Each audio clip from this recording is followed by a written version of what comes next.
Hello बच्चों, आपका स्वागत है स्काई कोड एकेडमी में हमारे यूट्यूब चैनल पर। आपको पता है बेटा, हमने पिछले क्लास में कुछ क्वेश्चंस किए थे, ठीक है, जिसमें अपना टॉपिक था मोल कॉन्सेप्ट। आज हम क्या करेंगे, उसी टॉपिक को आगे बढ़ाएंगे और नेक्स्ट वीडियो में समझाएंगे कि मोल कॉन्सेप्ट में कौन कौन से फॉर्मूले जो है आपको ज़्यादा यूज होते हैं। बेटा ये टॉपिक जो है बहुत ही इंपॉर्टेंट टॉपिक है। जब भी आप पेपर देखेंगे, पुराना ओल्ड पेपर, उस PYQ, उसमें ये टॉपिक से क्वेश्चन आते हैं, मस्ट है, मतलब कि आएगा ही आएगा, जो कि बहुत इंपॉर्टेंट है फिजिकल केमिस्ट्री के लिए। क्लास 10 के लिए भी इंपॉर्टेंट है और क्लास 12 के लिए भी उतने ही ज़्यादा इंपॉर्टेंट है। चलिए स्टार्ट करते हैं। आज हम बेटा मोल कॉन्सेप्ट के फॉर्मूले, ठीक है, बहुत इंपॉर्टेंट है मोल कॉन्सेप्ट, ठीक है। ये आपने देख लिया था मोल कॉन्सेप्ट होता क्या है। आज हम समझाएंगे उसके फॉर्मूले, जो फॉर्मूले काफी इंपॉर्टेंट है। पहला जो बेटा फॉर्मूला होता है मोल कॉन्सेप्ट में, वो होता है अपना मास परसेंटेज का। पहले हम पूरे टॉपिक्स याद करेंगे, फिर हम देखेंगे कि फॉर्मूला क्या होता है। तो पहला होता है मास परसेंट का। सेकंड बहुत इंपॉर्टेंट होता है अपना स्ट्रेंथ। स्ट्रेंथ का फॉर्मूला बहुत अच्छे से हमको याद रखना है। थर्ड जो इंपॉर्टेंट है वो है अपना मोलैरिटी, इसको बेटा हम शो करते हैं कैपिटल M से। फोर्थ अपना इंपॉर्टेंट है मोलैलिटी। मोलैलिटी याद रखिएगा, एक मोलैरिटी है और एक मोलैलिटी है, इसको हम शो करते हैं स्मॉल m से। फिफ्थ अपना जो इंपॉर्टेंट है, ठीक है, वो है नॉर्मैलिटी। नॉर्मैलिटी जिसको अपन शो करेंगे कैपिटल M से। और बेटा जो सिक्स्थ टॉपिक जो है, ठीक है, वो होता है अपना मोल फ्रैक्शन। मोल फ्रैक्शन इसको बेटा हम शो करते हैं कैपिटल X। ठीक, अगर कोई बच्चा क्लास 12 में होगा, वो जानता होगा मोल फ्रैक्शन क्या होता है और कितनी इंपॉर्टेंस है ये टॉपिक की। ठीक, अब देखिए बच्चों, ये जब जितने टॉपिक आपको दिख रहे हैं, ये सभी टॉपिक से आप मोल कॉन्सेप्ट के क्वेश्चन को इजीली आप क्या कर सकते हैं, सॉल्व कर सकते हो, जो बहुत इंपॉर्टेंट है। चलिए देखिए क्या क्या इसके फॉर्मूलेस होते हैं। पहले आते हैं अपन मास परसेंटेज पे। मास परसेंट जो होता है वो डिपेंड करता है कि आप मास किसका निकाल रहे हो। आपको पता है कि सॉल्यूशन जो होता है बेटा, वो दो चीज से उनके बना होता है। पहला जो होता है वो होता है अपना सॉल्यूट, और दूसरा जो होता है वो होता है अपना सॉल्वेंट।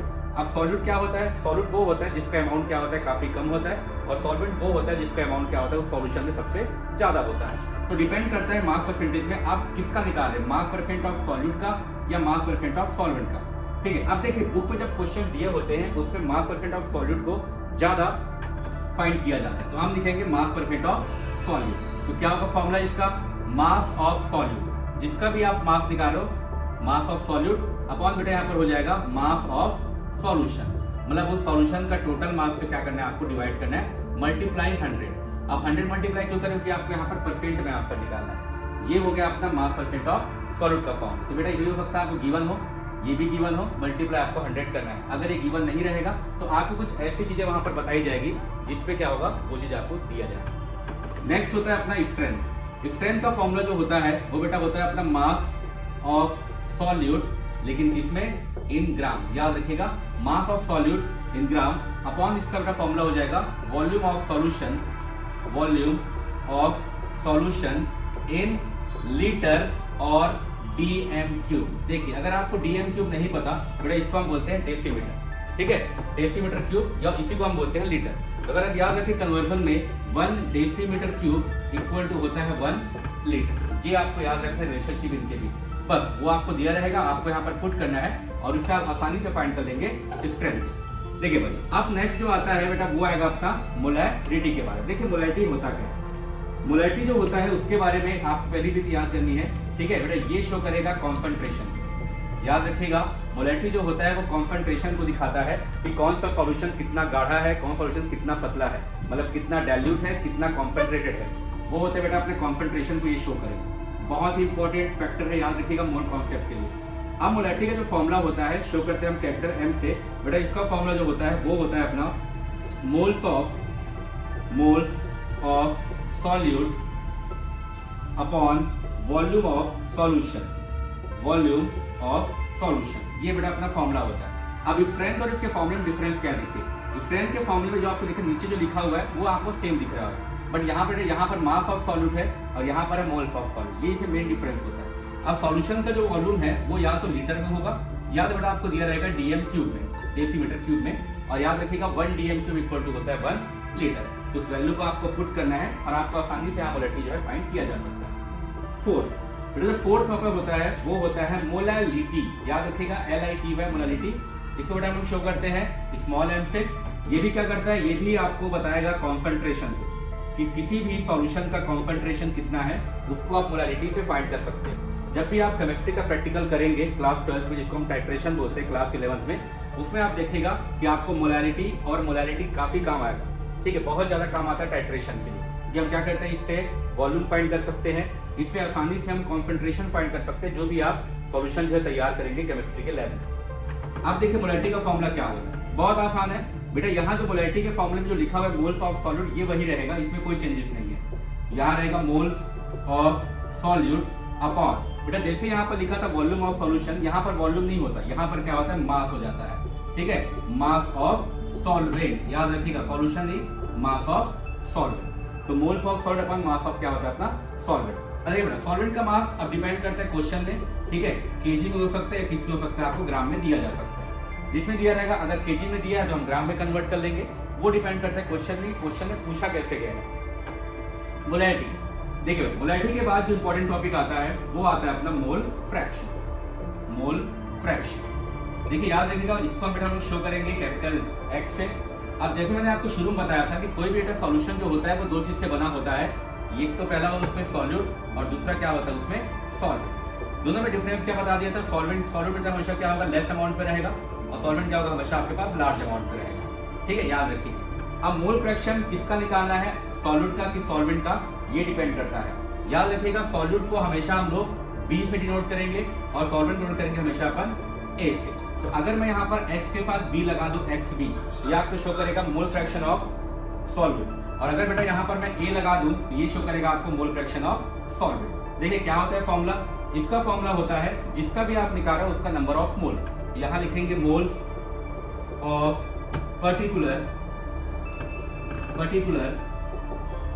कंपोनेंट, मतलब सॉल्यूट या सॉल्वेंट, अपॉन होता है टोटल नंबर ऑफ मोल्स। ये याद रखिए, टोटल नंबर ऑफ क्या हो जाएगा, यहाँ पर मोल्स हो जाएगा। जैसे आपको छोटा सा एग्जांपल देता हूँ, अगर मान के चलिए बेटा आप यहाँ पर सॉल्यूट का निकाल रहे हो, मोल्स ऑफ सॉल्यूट, यहाँ पर हम क्या लिखेंगे, नंबर ऑफ मोल्स ऑफ क्या हो जाएगा सॉल्यूट। देखिए यहाँ लिखा ना moles of the particular component, particular क्या होता है क्योंकि मैं यहाँ पर सॉल्यूट का निकाल रहा हूँ, अपॉन होगा टोटल नंबर ऑफ मोल्स, ठीक है, दोनों का मिला के, तो सॉल्यूट प्लस यहाँ पर क्या हो जाएगा सॉल्वेंट, ठीक है। और अगर मैं यहाँ पर XA निकालता हूँ जिसको हम बोलते हैं mole fraction of solvent, then यहाँ पर क्या हो जाएगा हमारे पास Na अपॉन Na प्लस यहाँ पर क्या हो जाएगा N। तो नीचे की वैल्यू यहाँ पर सेम रहेगी और ऊपर की वैल्यू जो है डिपेंड करती है कि आप सॉल्यूट का फाइंड करो, यहाँ पर क्या कर रहे हैं आप सॉल्वेंट का फाइंड कर रहे हैं, ठीक। अब देखिए बच्चों, इसके बाद जो टॉपिक आएगा नेक्स्ट टॉपिक, वो होता है अपना नॉर्मेलिटी। नॉर्मेलिटी बहुत ही ज्यादा इंपॉर्टेंट टॉपिक है और ये याद रखिएगा, नॉर्मेलिटी के फॉर्मूले में क्या होता है, 3 फॉर्मूले आते हैं और वो तीनों फॉर्मूले आपको बहुत अच्छे से याद रखने हैं। चलिए देखिए, अगर आप लोगों ने टाइट्रेशन किया होगा तो आप आसानी से नॉर्मेलिटी को समझ सकते हैं क्या होगा। चलो तो बेटा मैं स्टार्ट कर रहा हूँ अपना 7th टॉपिक, ठीक है, जो है अपना नॉर्मेलिटी। नॉर्मेलिटी, अब नॉर्मेलिटी इतना इंपॉर्टेंट क्यों है, क्योंकि ये जो है वो जुड़ा हुआ है मोलैरिटी से।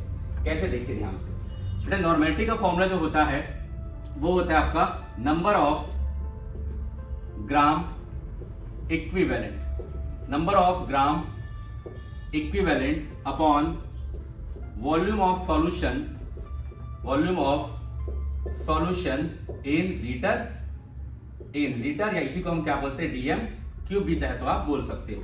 अब आता है कि sir number of gram equivalent कैसे निकालें। देखिए ये तो या तो हो सकता है सीधा आपको क्वेश्चन में गिवन हो, और क्वेश्चन में गिवन नहीं है तो इसका निकालने का तरीका वो भी देखिए।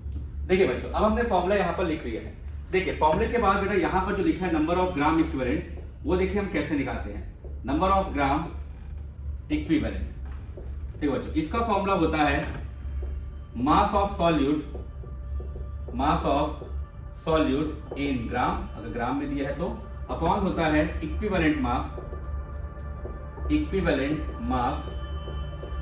Of solute. ये बेटा अपना फॉर्मूला होता है। अब आता है इक्विवेलेंट मास हम कैसे निकालेंगे। देखिए इसका भी फॉर्मूला बताया था आपको, 3 फॉर्मूले होते हैं इसमें, ये आपका मेन फॉर्मूला, उसके बाद ये निकालने का ये फॉर्मूला, उसके बाद ये निकालने का देखिए क्या होता है फॉर्मूला, ठीक है। तो थर्ड होता है अपना इक्विवेलेंट मास। कैसे निकालते हैं देखिए, ये बहुत इंपॉर्टेंट है और इसमें 3 आपको टॉपिक मिलेंगे। अगर हो सकता है सॉल्यूशन एसिड हो सकता है सॉल्यूशन क्या हो आपका बेस, ठीक है, और हो सकता है आपका सॉल्यूशन जो है कुछ अदर सॉल्यूशन आ जाए, अदर, ठीक है। तब देखिए कैसे निकालते हैं मास। अगर बेटा सॉल्यूशन जो है एसिड है तब अपन इक्विवेलेंट मास जो है बेटा अपन निकालेंगे यहाँ पर, ठीक है। जो भी एसिड दिया हुआ है, जो भी बेस दिया हुआ है, जो भी आपको यहाँ पर दिया हुआ है, अदर सॉल्ट या कुछ भी दिया हो, तो कहें कैसे निकालेंगे। हम निकालेंगे पहले मास, जो भी इसका मास आपको दिया होगा, मास ऑफ क्या हो जाएगा अपने पास एसिड, ठीक है बेटा, अपॉन यहाँ पर होगा बेसिसिटी, याद रखना बेसिसिटी, अगर एसिड है तो आपको लेना है बेसिसिटी, और अगर मान के चलिए बेस है और आपको निकालना है इक्विवेलेंट मास, देखिए कैसे निकालते हैं बेटा, इसका फॉर्मूला हो जाएगा मास ऑफ बेस जो भी आपको दिया गया है अपॉन हो जाएगा एसिडिटी, याद रखिएगा बेसिसिटी में अगर है तो वो एसिड का टॉपिक है, अगर आप बेटा लिखा है एसिडिटी तो याद रखना बेस का, बेस है तो एसिड है, एसिड है तो बेस है। और अगर मान के चलिए कोई अदर सॉल्यूशन दे दिया जो कि ना कि एसिड है ना ही बेस है, तब यहाँ पर अपन इक्विवेलेंट मास निकालने का तरीका जो होगा वो कुछ ऐसे होगा, तो होगा अपना मास ऑफ जो भी अदर आपको दिया है, यहाँ पर अदर लिख देता हूँ ताकि आपको याद रहे कि जो भी आपको दिया है मास ऑफ अदर सॉल्यूट जो भी हो अपॉन बेटा यहाँ पर हो जाएगा नंबर ऑफ H प्लस, ठीक है, या इसी को हम क्या बोलते हैं उसकी वैलेंस, ठीक है, याद रखिएगा नंबर ऑफ H प्लस और यहाँ होगा उसकी वैलेंस किया जाएगा। तो बस इसको पुट करना है, यहाँ से आपको मास मिलेगा, उस मास को आप यहाँ पर पुट करोगे तो आपको क्या मिलेगा, ग्राम इक्विवेलेंट मिलेगा, और जब इसको आप यहाँ पर पुट करोगे तो आपको बेटा मिलेगा यहाँ पर नॉर्मल। अगर आपको दिक्कत है बेसिसिटी होता क्या है, मैं आपको एक छोटा सा एग्जांपल देता हूँ, देखो बेटा इसका मतलब होता है number of H plus ion, ठीक है, जैसे मैंने लिया एसिड HCl, अब बोला बताओ चलो एसिड जो HCl है उसका कितना है बेसिसिटी, तो आप क्या बोलोगे number of H plus ion, कितने H है यहाँ पर, एक बार H है, तो 1 हो गया इसका बेसिसिटी। बेस के लिए हम क्या देखेंगे, एसिड को देखेंगे, कैसे देखें बेटा, इसको देखने के लिए आपको देखना है number of OH minus ion, मैंने बेस ले लिया कैल्शियम हाइड्रोक्साइड CaOH ट्वाइस, और मैं बोला चलो बताओ कितना है इसका एसिडिटी, तो आप देखेंगे OH कितने बार है यहाँ पर, 2 बार है, तो 2 हो गया उसका एसिडिटी, तो 2 को आप क्या करेंगे वहां पर पुट करेंगे। और थर्ड जैसे यहाँ पर बोल दिया number of H plus ion, इसको बोल सकते हो आप पॉजिटिव आयन भी चाहे तो बोल सकते हो पॉजिटिव आयन, कैसे देखिए, अब अदर मान लीजिए मुझे NaCl दे दिया, कोई सॉल्ट दे दिया, अब यहाँ तो H है नहीं और यहाँ पर क्या है अपना OH माइनस भी नहीं है, तो बेटा देखेंगे नंबर ऑफ H प्लस या पॉजिटिव आयन कितने हैं, तो पॉजिटिव आयन कितना है मेरे पास Na जो कि प्लस चार्ज के साथ होता है, तो 1 क्या हो गया इसकी वैलेंसी, तो जितना भी वहाँ पर प्लस चार्ज रहेगा वो जाके उसकी वैलेंसी बन जाएगी, ठीक, तो आपको ऐसे निकालना है, फिर यहाँ पर पुट करना है, देन पुट करना है, आपको बेटा यहाँ पर मिल जाएगा नॉर्मल। अब हमने जितने भी टॉपिक यहाँ पर पढ़े हैं सब बेटा बहुत ज़्यादा इंपॉर्टेंट है, बहुत ही ज़्यादा, तो जितना हो गया बेटा इसको पढ़िए अच्छे से और प्रैक्टिस करते रहिए, और हमारे चैनल को सब्सक्राइब और लाइक जरूर करिएगा। Thank you so much.